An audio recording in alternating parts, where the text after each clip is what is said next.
Fala pessoal, sejam bem-vindos a mais um vídeo, ou melhor, ao primeiro vídeo desse ano aqui do canal. Eu sei que já teve alguns vídeos aí que foram publicados, que eram do Sul-Americano, mas primeiro vídeo gravado agora em 2024, Para quem não me conhece, meu nome é Matheus Ornelas, sou jornalista e criador de conteúdo de esportes. Se você quiser me seguir nas outras redes sociais, links estão todos aqui na descrição. Se você quiser se inscrever aqui no YouTube, a gente está chegando em 2.000 pessoas, então o fluxo do YouTube vai voltar, vai ter muito vídeo por semana. Então, assim, se você quiser se inscrever e não perder nada disso, só você clicar no botãozinho aqui, é totalmente de graça. Se você quiser ajudar o meu trabalho, eu também vou reativar esse ano o pessoal lá do Apoia-se, Foi um projeto criado no ano passado. Eu agradeço todo mundo que ficou lá, mesmo nesse período aí de pouquinho mais de 20, 30 dias, que não teve uma regularidade de vídeos, mas a galera continuou lá, bastante gente, então eu agradeço. Inclusive, essa galera tá recebendo esse e outros vídeos, antecipadamente. Então, se você quiser receber conteúdos antecipados, é só você ser um apoiador, Eu tenho o link na descrição para você conhecer um pouco mais. Bom, um dos meus objetivos na pré-temporada desse ano, estudei bastante, li algumas coisas, peguei algumas referências e tudo mais. E uma das coisas que eu quero trazer esse ano aqui para o YouTube é trazer um pouco mais de narrativas, Contar um pouco mais de impressões que a gente pode ter, antes, durante e depois, de jogos ou de acontecimentos ou de fatos e tudo mais. E esse primeiro vídeo, vão ser uma sequência de vídeos falando sobre essas narrativas dentro da SPFL, a São Paulo Football League, o maior estadual de futebol americano do Brasil, tem 3 divisões, são quase 30 times que estão na SPFL esse ano, entre as divisões Diamante, Ouro e Prata. E hoje eu vou começar falando do grupo A da série Diamante. Então eu vou falar uma narrativa que eu estou muito curioso para ver como vai se desenvolver nos primeiros 6 times, o time do grupo A. Vai ter um vídeo para o grupo B, vai ter um vídeo para a série Ouro e um vídeo para a série Prata. A série Diamante é a única que eu acabo dividindo, para falar um pouco melhor, porque são 6 times para cada grupo. Bom, começando, pelo grupo A da série Ouro, vou começar, de baixo para cima, pela classificação do ano passado. Vou começar falando do Rio Preto Wilders, e eu acho que é um time que tem duas narrativas que a gente pode olhar, As principais mudanças, a gente sabe que é um time que trouxe alguns jogadores, trouxe jogadores para a linha ofensiva. Scorparin veio para esse corpo de linebackers, mas não dá para falar que a narrativa desse time não é a questão de quarterback. O time teve muito sucesso no ano passado, primeiro com o Caravita, depois com o Riley. Esse ano, a expectativa inicial era que o Verlang fosse, o comandante desse ataque, um jogador muito jovem, que tem uma experiência ainda sendo desenvolvida, ele tem menos de 22 anos, se eu não estou enganado, mas a equipe não trouxe um quarterback internacional esse ano, mas trouxe um nome experiente, que foi o Iago Brito. Eu já falei, inclusive, sobre isso lá no Instagram. Acho que é uma disputa muito interessante, porque o Iago, apesar de não ter jogado talvez no mesmo nível competitivo, de nível e tudo mais, ele tem mais casca que o Verlang. Ele é um cara que já passou por programas grandes dentro do FABR e talvez seja um cara mais pronto, para esse momento. Eu acho que vai ser uma disputa muito legal. Eu acho que o Verlang traz o aspecto do jogo terrestre também dele, uma coisa que o Wilders equilibra muito, porque teve o Code, onde isso era muito forte, aí o cara Victor Riley tiraram muito disso, apesar de a gente ver uma coisinha ou outra ali, a gente viu esse time perdendo tanto essa referência do quarterback corredor. É o que é um processo também para o que você tem no elenco naquele momento. E agora a gente pode ter isso de volta com o Verlang, o Verlang que jogou muito pouco no ano passado, foi mais utilizado mesmo no que a gente chama de garbage time, com o jogo já resolvido. Entrou, teve algumas campanhas boas, mas não foi um cara que teve a oportunidade de resolver ou colocar a responsabilidade para ele para decidir algum jogo. E o Iago veio de um ano passado contra um Kenny Cutters que não era competitivo, que foi competitivo só em um jogo do campeonato, o primeiro contra o Goiânia Saints, que a equipe acabou perdendo, mas que ele conseguiu ter seus momentos bons e ruins. O Iago é um cara que tem que se desenvolver em alguns aspectos de como cuidar da bola, de aceitar às vezes algumas jogadas ruins, mas a narrativa desse Rio Preto Wilders para mim é essa. Quem será o quarterback e como vai funcionar essa briga? Porque pela primeira vez desde 2019, 2019, quando o Wilders ganhou, aí, 2018, 2019, quando o Wilders ganhou a primeira SPFL, a gente não tinha uma disputa aberta de quarterbacks no Rio Preto Wilders. Eu acho que esse ano a gente tem isso. Partindo agora para o segundo time desse grupo, que é o Guarulhos Rhinos. O Guarulhos Rhinos que foi para os playoffs do Brasileirão no ano passado, caiu para a RFA no Rio de Janeiro, e esse ano fez uma proposta diferente, né? O time não trouxe o Rhinos Academy para a SPFL, que jogaria na Série Ouro, para ter um time só jogando na Série Diamante. Eu entendo, eu acho que chegou um momento que os jogadores que estavam no Academy já estavam muito integrados ao elenco principal para eles descerem por uma terceira vez, né? Então eu entendo essa movimentação, entendo que isso sacrificou esse time do Academy, então alguns jogadores que talvez não vão ter repetições nesse primeiro semestre, eles acabaram pagando esse pato, mas, mais uma vez, a Academy é feito para isso, para você desenvolver e para você subir, né? E tirando linha ofensiva, o Rhinos conseguiu desenvolver jogadores em praticamente todas as posições do jogo. A minha narrativa para esse time é qual vai ser a cara desse ataque. Porque, assim, a gente olha as movimentações que o time fez. O time trouxe o Marco Aurélio, trouxe o Camara, que, assim, foi provavelmente uma das melhores contratações ou reforços dessa temporada do FABR, nesse começo de ano.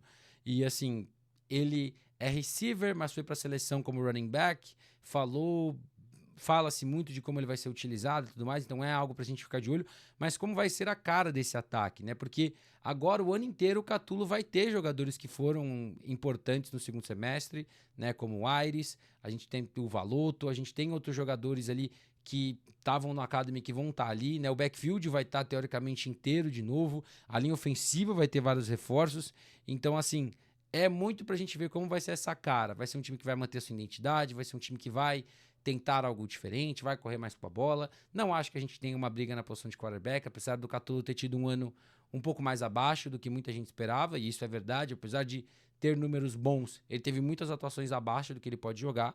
Então vamos ver como que tudo isso se desenvolve para esse ano, né, e qual vai ser a cara desse time. Se é um time que vai se propor a correr mais com a bola, ou se é um time que vai continuar passando muito, mas agora com running backs que você pode usar mais no jogo aéreo, né? Além da volta do Quinho e do Finex para esse ano, e o GG, né, que era o jogador do backfield do Rhinos Academy, que agora sobe para o Rhinos principal junto.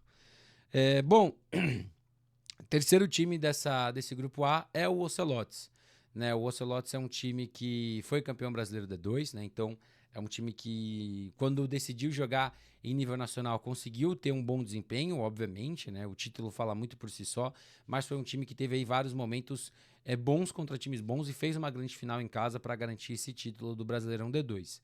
O problema é, os dois jogadores que foram cruciais para esse título não estão com o time no primeiro semestre. Miles e Nolan, os dois foram embora. O Miles já era esperado, que no final do ano passado eu conversei com ele, ele já tinha dito que talvez fosse ficar, mas não era muito provável. O Nolan tinha uma expectativa de que ele ficaria, mas ele foi anunciado, se eu não me engano, na Espanha, né? Então ele não joga o primeiro semestre com o Ocelotes. E por mais que a gente possa e tenha que falar que o time não é feito de um ou dois caras, eles foram um diferencial em vários momentos. Né? O Derão teve passes ruins que eles salvaram, na defesa eles foram cruciais para interceptar bolas, para roubar a bola do adversário, para conseguir melhorar essa defesa. Então vai ser muito interessante ver como esse time vem como um todo, né? Como ataque e como defesa, porque eles eram de duas posições que o time tinha necessidade no ano passado, wide receivers e defensive backs.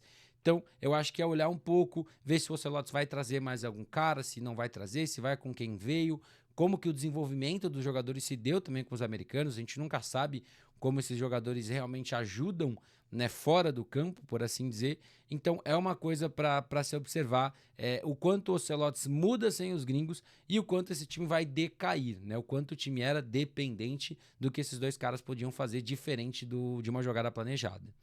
Bom, quarto time é o Guarani Indians, né? O Indians que foi campeão da Taça 9 de Julho, né? Venceu no Brinco de Ouro da Princesa o Leme Lizards na final e levou aí o título do Regional de São Paulo. E assim, depois de tudo que a gente viu na Taça 9 de Julho, eu acho que a grande narrativa para esse time é a consistência vem, porque o potencial do Guarani Indians a gente já viu, e a gente já viu por muitos anos. A gente viu em 2022, a gente viu no ano passado, mas a gente nunca viu a consistência desse time. Esse time que tem um baita quarterback, que é o Elias, é um cara que, principalmente na segunda metade do ano, corrigiu muito a forma como ele passava a bola, tomando mais cuidado, não tentando fazer demais, apesar de ainda ter um pouco disso, é enraizado, né, no estilo de jogo dele, você morre por isso, você vive por isso, mas ele conseguiu tirar um pouco disso, de arriscar às vezes algumas bolas que não precisavam. A defesa tem um potencial, tem jogadores bons, o ataque como um todo é cheio de caras diferentes que podem produzir. É um time que pode ter alguns reforços também do Pouso Alegre Gladiadores. Então, assim, a qualidade tá lá, a gente sabe disso. Será que a consistência vem? Esse time precisa ser mais consistente para brigar na SPFL. Então eu acho que isso que falta para a equipe do Guarani Índias. E vai estar num grupo em que vai cobrar essa consistência. Se você não for consistente contra o Ocelote, se você não for consistente contra o Rhinos, contra o Rio Preto Valors, contra o Avengers e contra o Vipers, você não vai ganhar. Você pode ter momentos, né, com esses jogadores, como a gente já viu ter, mas você não vai conseguir ganhar se você não tiver consistência. Então, é a minha narrativa, ver se essa consistência vem. O quinto time desse grupo é o São Bernardo Avengers, né? O São Bernardo Avengers que chegou aos playoffs do Brasileirão D2 ano passado, foi eliminado inclusive para o Ocelotes, né, nas quartas de final, né, do Brasileirão D2, estreou na Série Diamante do ano passado, brigou, né, por uma vaga na pós-temporada, mas acabou terminando com uma vitória só em 4 jogos, né? Perdeu pro próprio Guarani Indians, se eu não me engano, perdeu pro Leme Lizards. Não, agora eu me confundi de cabeça. Venceu o Corinthians Steamrollers, mas não venceu mais nenhum jogo do grupo, né, naquela oportunidade. Então foi um time que bateu na trave ali, mas acabou não conseguindo. Perdeu pro Ocelotes, perdeu pro Rio Preto Valors e perdeu pro Leme Lizards, né? Foram as 3 derrotas que o time teve e a única vitória foi contra o Steamrollers. Então, assim, será que esse time tá pronto para jogar jogo grande? Né? Foi uma equipe que se movimentou mais uma vez na intertemporada, né? Perdeu o Marco, como eu falei, o Marco foi pro Guarulhos Rhinos, perdeu algumas outras peças ali que foram para outros times do estado de São Paulo, trouxe reforços, trouxe um pacotão do Rio de Janeiro, né? Que o destaque é o R40, mas tem jogadores muito bons que eu gosto ali, o Girai, o Cacalo, são caras que podem fazer alguma coisa diferente. Mas eu tô muito curioso para ver se esse time vai conseguir jogar esses jogos grandes, né? Quando a gente olha no ano passado, né, foi um time que foi competitivo contra o Ocelotes, foi competitivo contra o Leme Lizards, né, contra o Rio Preto Valors nem tanto, mas assim, ele conseguiu brigar na grande maioria dos seus jogos, mas não conseguiu jogar os jogos grandes, né? Quando a gente olha até para o próprio Brasileirão, né, os 2 jogos grandes que a equipe teve, a equipe não venceu, né, o Spartans e o Ocelotes já nos playoffs.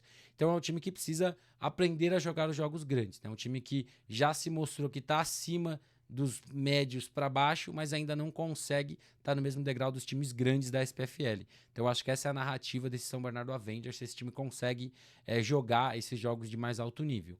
E para fechar o nosso vídeo, né, e esse grupo, a gente tem o Sorocaba Vipers. Né, o Sorocaba Vipers, que foi uma equipe que sentiu golpes, né, nessa pós-brasileirão, né, foi eliminado na fase de grupos depois de um jogo terrível contra o Ocelotes, né, em que nada deu certo, a equipe foi eliminada jogando em casa. Perdeu o Lacra, perdeu o Branco, perdeu o Phelps, que foi pro Ocelotes, inclusive, o Branco pro Spartans e o Lacra pro Vikings. Não sei se o time teve mais algumas perdas ali ou não.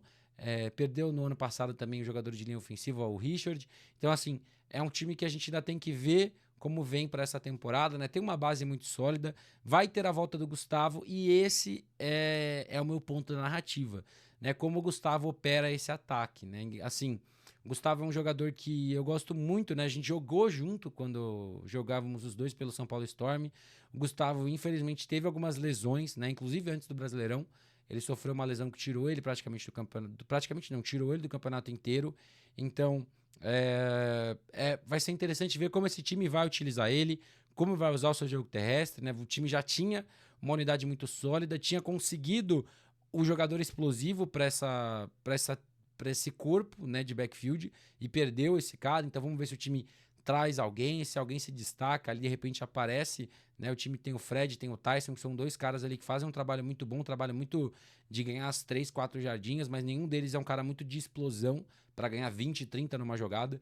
Então é pra gente ficar de olho. E como que o Gustavo opera esse ataque, né? Voltando de lesão, vamos ver como essa linha ofensiva vai estar, né? E como esse time vai conseguir responder. A defesa no passado teve bons e maus momentos, né? No Brasileirão D2, mas esse ataque deixou a desejar nos momentos em que a equipe mais precisou, né? Então, assim, para mim a principal narrativa desse time de Sorocaba chegando no brasileiro, na SPFL. Bom, gente, mas o vídeo é esse e eu vou ficando por aqui.